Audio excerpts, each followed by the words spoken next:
పెద్దపల్లి జిల్లా గుడిపల్లి గ్రామంలో గుట్టపైన వెలసిన శ్రీ బొనీల సమేత శ్రీ చెన్నకేశవ స్వామివారి కళ్యాణ మహోత్సవం అంగరంగ వైభవంగా జరిగింది. భక్తుల కోలాటం ఆటపాటలతో ఊరేగింపుగా తీసుకువచ్చారు.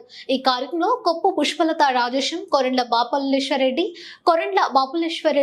మాపులేశ్వరరెడ్డి, కరుణాకర్ రెడ్డి, కొప్పు తిరుపతి భక్తులు అధిక సంఖ్యలో స్వామివారి కళ్యాణాన్ని దర్శించుకున్నారు.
మండలంలో గుడిపల్లి గ్రామంలో వెలిసినటువంటి చెన్నకేశ్వర స్వామి దేవాలయం దాదాపుగా ఈ మన రాష్ట్రంలో చెన్నకేశ్వర ఇస్తున్నాడు దేవుడు.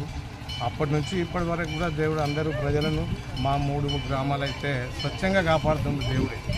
అయితే అప్పటి నుంచి ఇప్పటి వరకు ఎవరు ఏ కోరిక మొక్కుకుంటే అయితేనే పోతాండ్రు అత్తాండ్రు, మళ్ళీ అది ఇంతింత అభివృద్ధి చెందుతుంది కానీ తప్ప దేవుడు. శ్రీ శ్రీ శ్రీ భూ సమిత భూ నీలాదేవి సహిత శ్రీ శ్రీ చెన్నకేశ్వర స్వామి కళ్యాణ మహోత్సవం ఈరోజు రథోత్సవం జరిగింది, శోభయాత్ర జరిగింది. కావున ఈ రథోత్సవం విజయవంతమైంది. కానీ ఈ స్వామివారి రథోత్సవం ఇంత విజయవంతం జరగడము మాకు ప్రతి సంవత్సరం జరుగుతూనే ఉంది. ఇది గత 21 సంవత్సరం నుంచి మా గుడిపల్లి గ్రామంలో ఈ స్వామివారి కళ్యాణము ప్రతి ఏటా వసంత పంచమి రోజు జరుపుకుంటున్నాము. మరుసటి రోజున రథోత్సవం జరుగుతుంది. ఈ రథోత్సవం కూడా భక్తులు అధిక సంఖ్యలో వచ్చేసి స్వామివారి కళ్యాణాన్ని మరియు రథోత్సవాన్ని సంతోషంతో అందరూ భక్తులు కూడా ఉత్సాహంతో నిర్వహిస్తున్నారు. ఇది ప్రతి ఏటా జరగాలని మనస్ఫూర్తిగా కోరుకుంటూ ఈ అవకాశం ఇచ్చినందరికీ ధన్యవాదాలు చెప్తున్నాను.